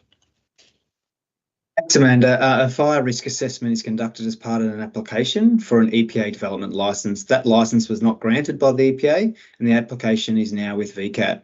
A similar question has been asked and answered on the Engage Victoria page that was set up for the waste transfer station. We'll send you the link with this information. The next question is from Amanda Haslam about a bike path additional to the 18th of March 2025 question. When and what will Council do to improve the informal bike path aforementioned in the previous meeting to make it safe for use, informal or not? Council still holds a duty of care to provide safety for the community. And again, the Director of City Planning and Infrastructure will respond. Amanda, at this stage, there aren't any upgrades planned for this location, and that's due to a few different factors. The section you've mentioned is what we call an informal track. That's a path that's formally formed naturally over time because people have walked the same way through the area. It's not an official trail, so it hasn't been designed, built or maintained by Council. Right now, this part of the track sits in an undeveloped reserve, which means that there are some safety and security risks. The path will be extended and formalised when the reserve is developed in the future. This will help make it safe, accessible and enjoyable for everyone in the community. The next question is from Gary Page about governance rules review. There is a review of the community local law to be undertaken, and that will obviously require the attention of council officers. Would it be possible to schedule a review of the governance rules after the community local law review report is received by the council? The Director, Customer and Corporate Services will respond. Thanks, Gary. The state government is currently consulting with councils about a set of model governance rules. As these model governance rules may become legislated, council officers will wait to see the outcome of that process before considering amendments to Casey's governance rules. Next question, also from Gary Page, is about the live streaming of council meetings to Bunjil Place audiovisual display. In the courtyard of Bunjil Place is a large audiovisual display. Is there any technical or other reason why the council meetings cannot be live streamed for situations such as there is a public gallery, overflow crowd, or the council meeting is online and people have attended Bunjil Place expecting an attendance meeting? The Director Community Life will respond. Thanks for your question, Gary. The purpose of the outdoor screen is for creative programming of Bunjil Place and is used for artistic and cultural experiences. The content is curated and often does link to the arts activities going on inside, such as the gallery. For this reason, council events or meetings are not live streamed on this screen. The next question has been submitted by Gillian Nambu about the waste transfer station lobbying. What specifically has council and what specifically has the mayor done to lobby against the proposed waste transfer station in Hampton Park? And the mayor will respond. Thank you, Gillian, for your question. Since councillors were elected in November 2024, the council has taken several significant steps to raise concerns of residents in relation to the proposed waste transfer station in Hampton Park. As Mayor, I first made a formal submission to the EPA's engagement on the Veolia development licence application on behalf of the council. Several letters have also been sent to the CEO of the EPA, the Minister for Planning, the Minister for Environment, and also local MPs. Councillors and I have actively participated in community meetings and reiterated the importance of the EPA addressing residents' concerns about the proposal. The council also requested an extension to the EPA community consultation period to allow more residents to have their say and ensure that concerns were raised and addressed. Further to this, since being elected, I have personally contacted and met or spoken with all members of Parliament representing City of Casey residents. The proposed waste transfer station has been a significant point of discussion and advocacy in these meetings due to the high level of interest from the residents and community campaigns regarding the proposal. Thanks for your question, Gillian. I hope this response highlights the new council's commitment and efforts to advocate on behalf of our community on this important matter. The next question is from Gillian Nambu about the waste transfer station. Will the City of Casey benefit monetarily from the Hampton Park waste transfer station? The Director of City Planning and Infrastructure will respond. Thanks, Gillian. We understand the community concerns regarding the proposed waste transfer station at Hampton Park. To respond to your question, no, the proposed Hampton Park transfer station would be privately owned and operated, and therefore we would not receive any income or revenue from the site. Next question from Ravneet Singh relates to direct debit request for council rates. I've been informed that once a direct debit fails, it cannot be reinstated due to legislation. Could this restriction be reconsidered, or are there alternative payment options available, such as a payment plan? The Director, Customer and Corporate Services will answer. Thank you, Ravneet. We offer a range of payment options for overdue rates, including payment plans. Any residents wanting to discuss payment options are encouraged to contact Council. If you have experienced a direct debit fail, please feel free to contact Council and we can look further into that for you. The next question, or two questions, relate to the awareness of rare diseases, including Huntington's disease, from Kathy Langley. Question 1. I am wondering and hoping perhaps Casey can somehow contribute towards awareness of this and other rare diseases. Can that be considered, please? And the second part of the question, I have asked the question about awareness of rare diseases, such as Huntington's disease, being supported by Casey in some way. Awareness of these diseases are critical to the future of all communities, especially in growing populations. If agreed to, what are the chances of something being included in the newsletter or brochures? The Director, Customer and Corporate Services will respond. Thank you for your question, Kathy, or questions, I should say. Council's public health team focuses on food safety, delivery of immunisation programs, and the education and enforcement of certain business types. Raising community awareness of specific diseases falls outside of the scope of council services. An option around that is to look into Monash Health, our South East Public Health Unit, as this Monash Health organisation may be able to assist you.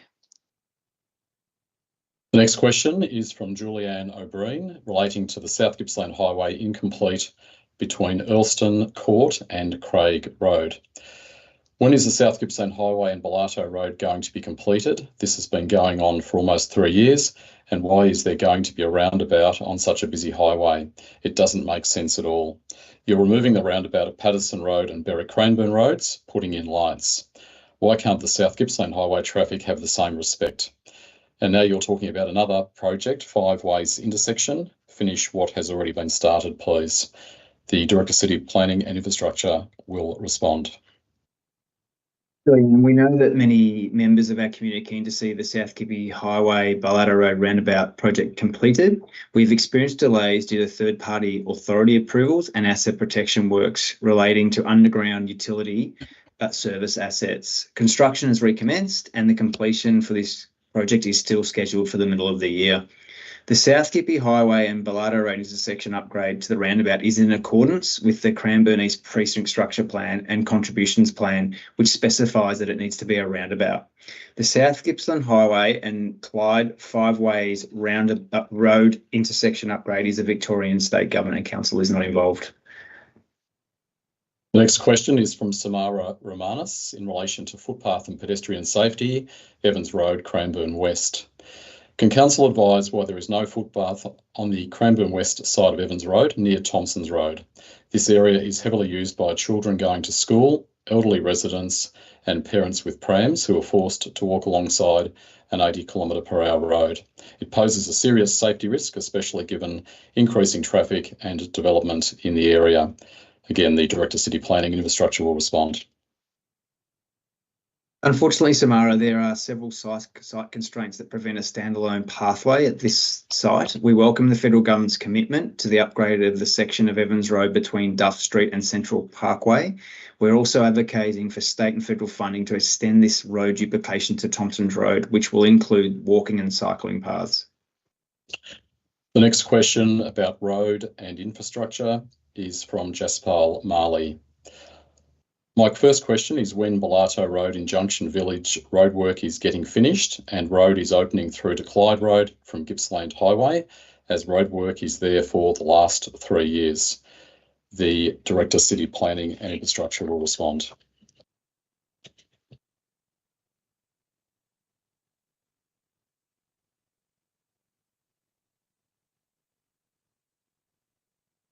Apologies.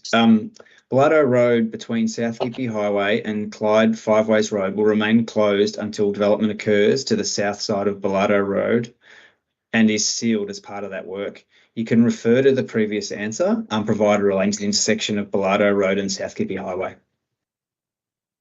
This question is from Jaspal Marley about road and infrastructure. Question, Linsell Boulevard in Hunt Club traffic is like highway as my estate's now in Clyde. All traffic goes from Cranbourne to Clyde to go through Linsell Boulevard. It's impossible to make a right turn from along the estates all the way from Brindali to Salandra Rise. Is there any planning in place to solve this problem? The Director City Planning and Infrastructure will respond. Boulevard is a busy secondary road, and we know residents, especially those north of Linsell Boulevard, face long delays when turning right. In the future, Linsell Boulevard will be handed over to the state government and widened to 4 lanes, which will address some of your concerns. In the meantime, Council will continue to monitor and implement safety measures as appropriate. Vehicles from Trav Lee. Can Council tell me how we can tell if a car is unregistered by checking the VIN number with a Vic Roads registration check on a vehicle manufactured before 1989? Vehicles manufactured before the 1st of January 1989 did not have a 17-digit VIN number, so will not come up when performing a registration check. How does council determine the car to be unregistered on those occasions? The Director Community Life will respond. Hi, Trav. Our officers would typically check the chassis number against Vic Roads to verify if a vehicle is registered. This number is a formal identification of a vehicle. Thank you. The next question is from Anthony Tassone about the Hampton Park Waste Transfer Station. As part of the South East Metropolitan Advanced Waste Processing Proprietary Limited Consortium, what financial benefits would the City of Casey have received if the proposed waste transfer station had been approved by the EPA in Hampton Park? Conversely, what financial penalties, if any, will the City of Casey endure now that the waste transfer station has not been approved and may not proceed in Hampton Park or in Casey? And again, the Director of City Planning and Infrastructure will respond. Thanks, Anthony. There is no financial gain for council if the proposed waste transfer station were approved. There is also no financial penalties for council if the waste transfer station doesn't proceed at Hampton Park. The next question, also from Anthony Tassone, about Cranbourne Hub. In the recent community consultation for the Cranbourne Hub, why was there a longer list of non-negotiables, including the budget allocation for the project and the proposed location of the hub, than what was deemed negotiable, which was only some elements of the design? How does the City of Casey justify that this is consistent with the Council's own community engagement plan in aiming to create a consistent best practice approach to the City of Casey's engagement? And again, the Director of City Planning and Infrastructure will respond. Thanks, Anthony. Community engagement for the project has taken place in stages. Initial feedback in 2023 helped shape the project direction, followed by co-design workshops in 2024 with community members and service partners to develop the concept design. The current phase of consultation is focused on gathering detailed input on the design and how services will be accessed.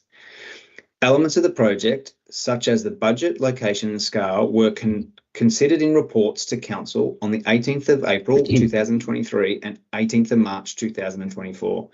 The engagement has been structured to seek genuine community input on areas that can be influenced, like functionality, layout and accessibility.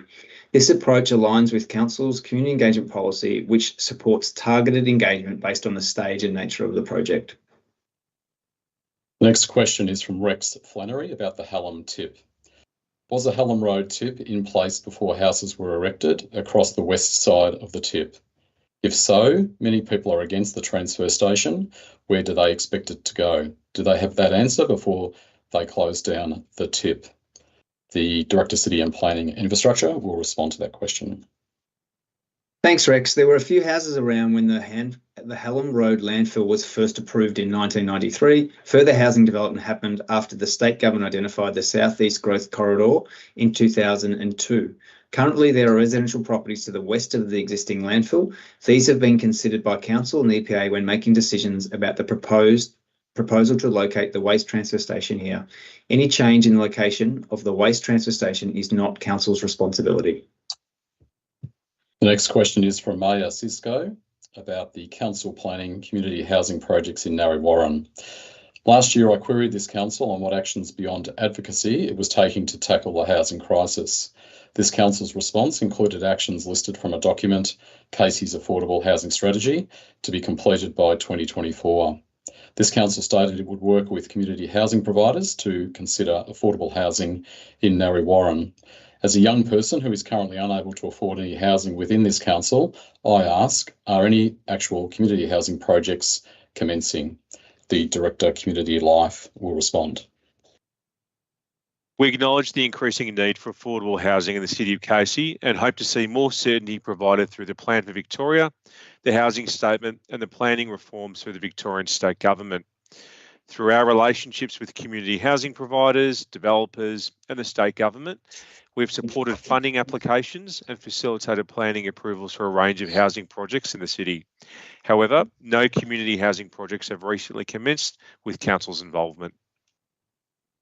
The next question, also from Maya Cisco, about the future of the Casey Affordable Housing Strategy. Given that the Casey Affordable Housing Strategy had an end date of 2024, is this strategy still in effect? Is there a new strategy in place? And if so, when will young people like myself be consulted on its priorities to ensure it reflects what our generation desperately needs?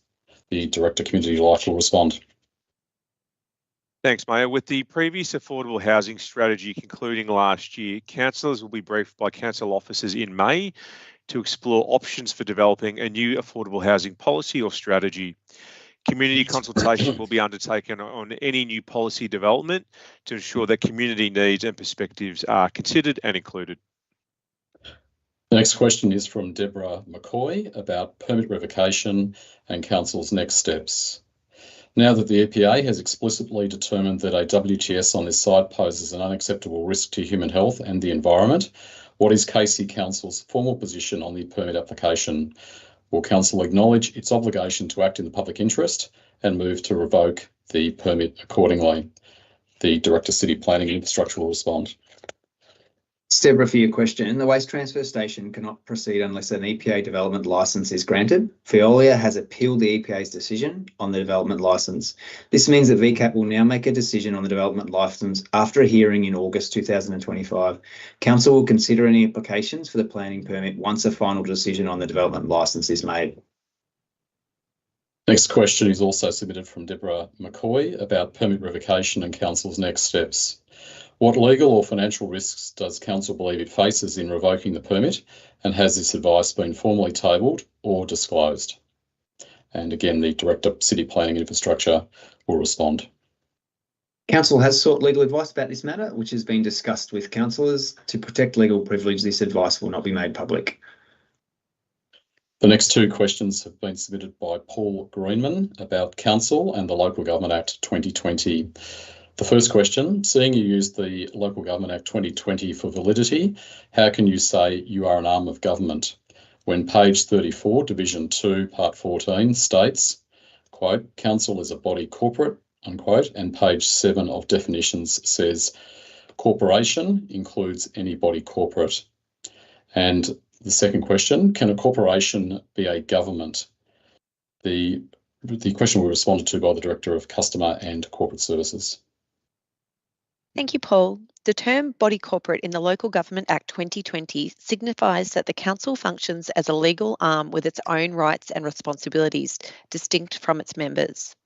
However, this designation does not preclude the council from being an arm of government. Rather, it delineates the council's capacity to enter into contracts, own property, and sue or be sued independently of its individual members. This legal status ensures that the council can effectively carry out its governmental functions and responsibilities within its jurisdiction. Should you have any questions relating to legislation, we would strongly suggest you reach out to the state government. The next question is submitted by Bernadette Dixon about implications of EPA refusal on the Hampton Park Hill development plan. Given the EPA's formal decision that the proposed waste transfer station poses an unacceptable risk to human health and the environment, how does Council intend to revise or review the Hampton Park Hill development plan, which was originally structured to accommodate the WTS? What steps will now be taken to ensure future land use aligns with environmental safety and community expectations? The Director, City Planning Infrastructure, will respond. Thanks for the question. The Hampton Park Hill Development Plan includes 3 strategic plans that provide a framework for decision making when planning permit applications are submitted to Council. The development plan applies to a large precinct. A future review would need to consider the impact of any changes on residents and business owners. Under the current adopted development plan, any planning permit application for land use or development must be generally consistent with the development plan, but also subject to a more detailed assessment process based on what activities is being proposed. The next question, also submitted by Bernadette Dixon, relates to the WTS duty of care and environmental obligations. How has Council fulfilled its statutory duty of care under Section 9 of the Local Government Act 2020 and its general environmental duty under the Environment Protection Act 2017 in approving the WTS permit, particularly in light of the EPA's risk determination and recent legal guidance from Maddox lawyers outlining Council's potential liability under the GED? The Director City Planning and Infrastructure will respond. Council is confident that we have fulfilled our obligations. The next question is submitted by Lauren Tassone about Hampton Park Hill. Does Veolia have a permit to take up an additional land at Lot 2A 290 Hallam Road, originally designated for public open space? If so, is this permit still current, and what valuation has been attributed to the land? If there hasn't been a value attributed to the land, can the councillors seek that this occurs as per the Local Government Act? If the permit is not current, are the councillors able to call in this planning permit application? The Director, City Planning and Infrastructure will respond. Thanks for your question, Lauren. The permit you refer to was for a boundary realignment to assure that the existing Outlook transfer station was separated from the landfill site. The permit was extended late last year and needs to commence by the 30th of October 2026. As council does not own the land, there is no trigger for any regulatory provisions relating to valuations. Next question is also submitted by Lauren Tassone about council rates. During the KC council elections in 2024, multiple candidates, including some elected as councillors, promised voters they would advocate for reduced rates. The draft budget for 25-26 has a proposed rate increase of 3% in line with the Victorian state government cap. What advocacy have councillors undertaken or will undertake to help reduce rates for ratepayers? And the Mayor will respond to that question. Thank you, Ms. Tassone. We appreciate your dedication and the insightful questions that you bring to each meeting. Your personal interest in the decisions of council is highly valued. Firstly, it's important to note that the commitments or comments made by individual candidates prior to the election of the new council would be best addressed to the respective candidates themselves. As a candidate myself, I committed to ensuring that our council delivers the best value for ratepayers' funds and that they are used effectively to improve our community. Since taking office, our new council has worked diligently to prepare and oversee the draft 2025-26 budget. This process involved careful consideration of expenditure items and extensive consultations with residents to understand the priorities for our community. These insights have informed the draft documents that will be presented for the community's consideration and consultation. One of the critical decisions we faced was whether to request an exemption to set the level of rates above the state government rate cap of 3%. As a councillor group, we worked to ensure an exemption was not necessary and that our rates remain within the 3% cap. We believe this decision is crucial for our residents, particularly due to the increased costs families are facing. We acknowledge the cost of living challenges that many ratepayers are facing and the impacts of increased costs across the economy. These were significant factors in our decision-making process. We're committed as a council to balancing the need for essential services and community improvements with the financial well-being of our residents. Thank you once again for your question, Mr. Sohn, and your continued engagement with our council. We look forward to your feedback during the community consultation process. The next question is from Rowan Dixon about land use, public notice and valuations, Hampton Park Hill, WTS.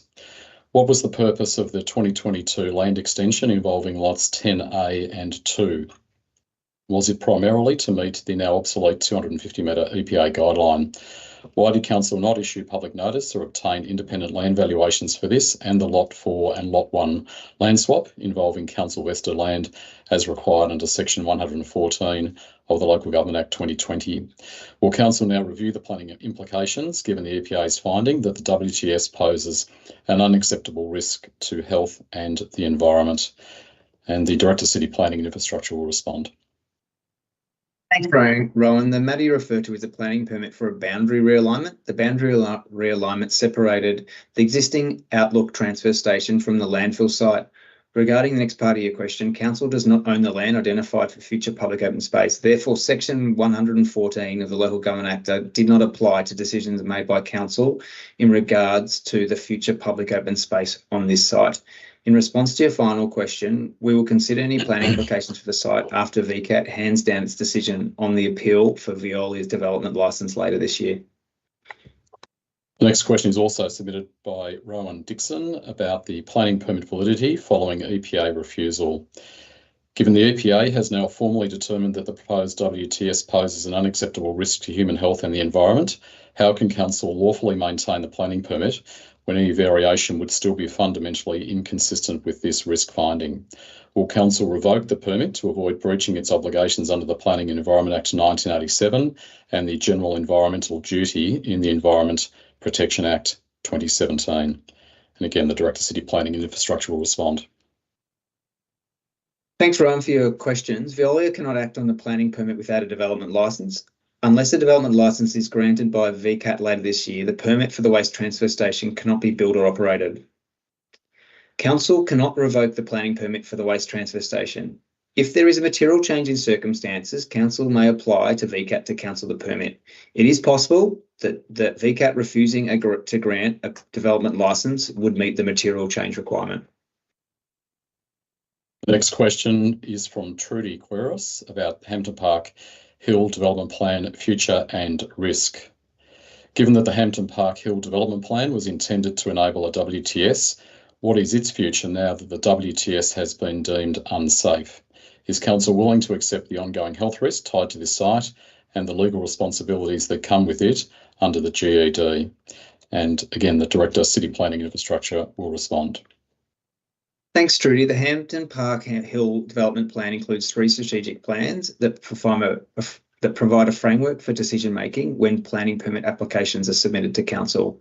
The strategic framework plans do identify areas that are suitable for waste and recovery activities, but these only are able to occur after more detailed assessments have been made, like a planning permit or a development licence. There is no need to review the adopted development plan at this stage, as any planning permit application for land use or development still needs to be subject to those detailed assessment processes. The next question is from Raymond Darley about the waste transfer station. Given that the site was identified in a state government development plan, what independent assessment did Council undertake to ensure that it was fit for purpose near homes? Again, the Director of City Planning and Infrastructure will respond. Thanks, Raymond. The Victorian State Government prepared a statewide infrastructure and resource recovery plan, which identified the Hampton Hill Park precinct as one of 22 locations for waste and recovery across the state.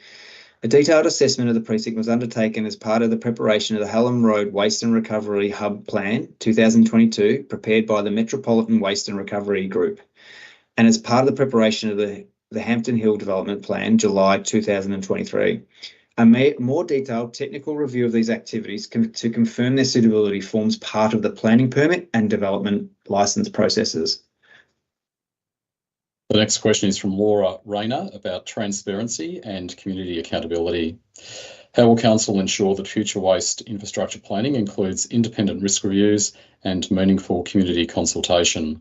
Will Council release all correspondence, officer reports, including all supporting documents and legal advice between Council and Veolia regarding the WTS application, including since the EPA's decision? The Director of City Planning and Infrastructure will respond. We acknowledge the community's interest in waste infrastructure planning and will consult with the community on any future strategic matters. Under the terms of the Hampton Park Hill Development Plan, opportunities are limited for formal consultation as part of any future planning applications that are general in accordance with this plan. Detailed risk assessments are undertaken through the planning permit and development licence processes. Council and the EPA make these assessments. The second part of your question refers to documentation about planning permit for the waste transfer station. Consideration of requests to view these documents would need to be made under the Freedom of Information. Please refer to Council's website for more details on how to make such an application. The next question has been submitted by Sue Lanigan about the SEM AWP strategy, planning gaps and accountability. Although the WTS site was proposed by the state, why did Casey Council support progressing it without independently verifying site suitability, especially given its residential proximity and known risks? The Director of City Planning and Infrastructure will respond. Thanks for your question, Sue. The site has been identified in strategic documents as being an appropriate location for a waste transfer station. This suitability needs to be confirmed through more detailed technical assessments that are completed through the planning permit and then the development licence processes. Council and then the EPA make these assessments. One permission does not guarantee the other. In this case, the EPA has refused the development licence. Next question also from Sue Lanigan about the SEM AWP strategy, planning gaps and accountability. Was Casey's continuing support influenced by potential financial gain from the WTS? Does this raise concerns about whether council prioritised revenue over proper risk assessment and lawful planning obligations?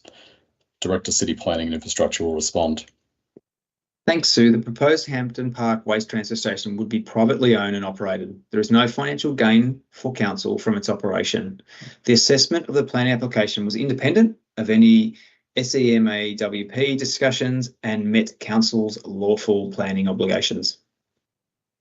Ruth Darley submits the next question about the waste transfer station. Failure to act on new material risk. Does council consider the EPA's new risk assessment a material change in circumstances?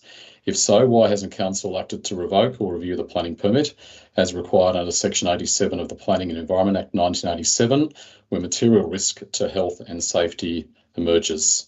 Again, the Director, City Planning and Infrastructure will respond.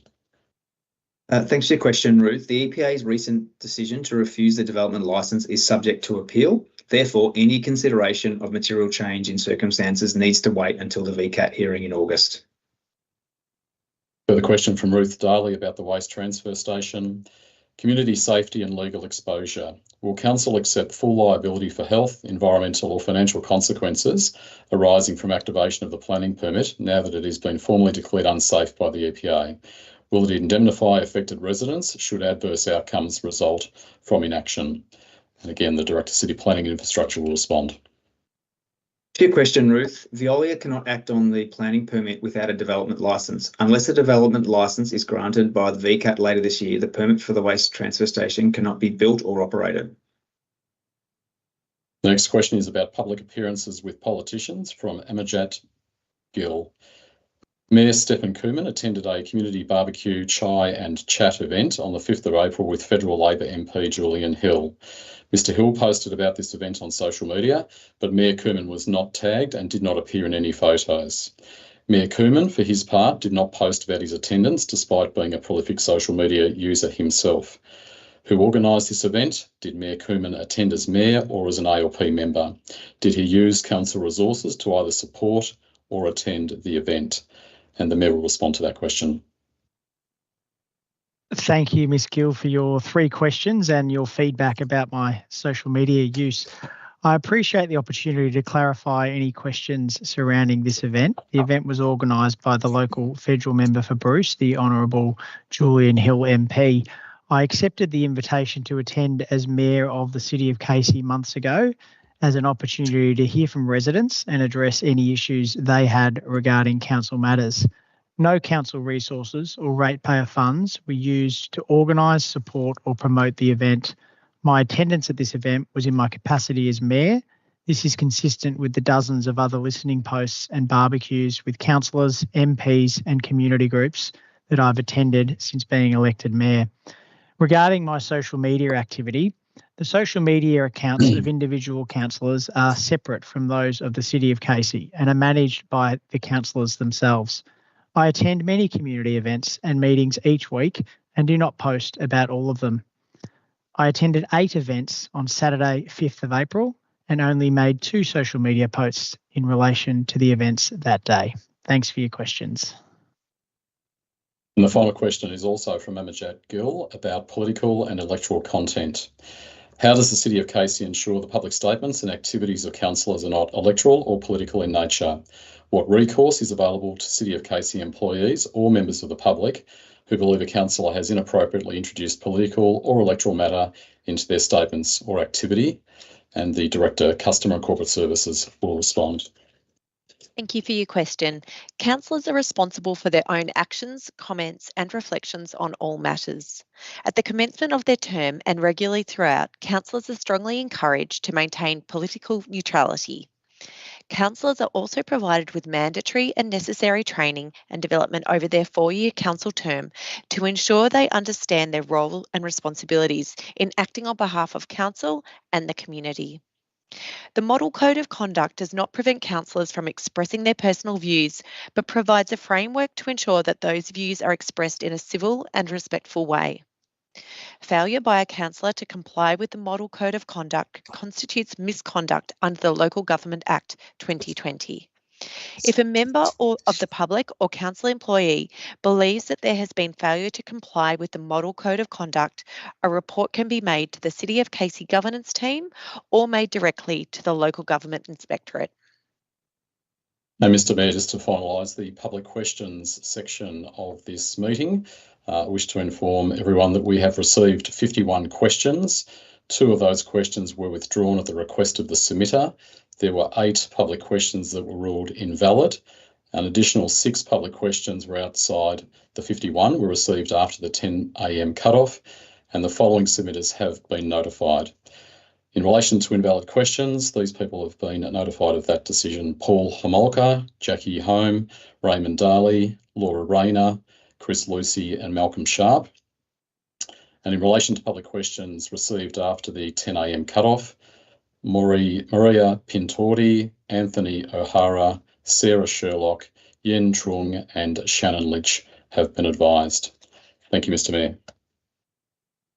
Thank you, Mr Patterson, and thank you for councillors for answering those and officers for answering those questions. We'll now move on to item 8 in the agenda, which is late reports. There were no late reports for this council meeting. Item 9, which is urgent business. There were no urgent business items received for this council meeting. Item 10, notice of motions. There are no notice of motions for this evening's council meeting.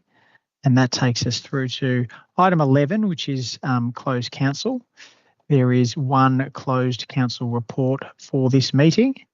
And with that, I'll now close this meeting and we will turn off the live stream because of the confidential nature of the closed council report that we will now consider. Thank you to residents who've joined us online today, and we appreciate you taking the time to join us on the live stream this evening. The live stream will now be turned off so that we can move into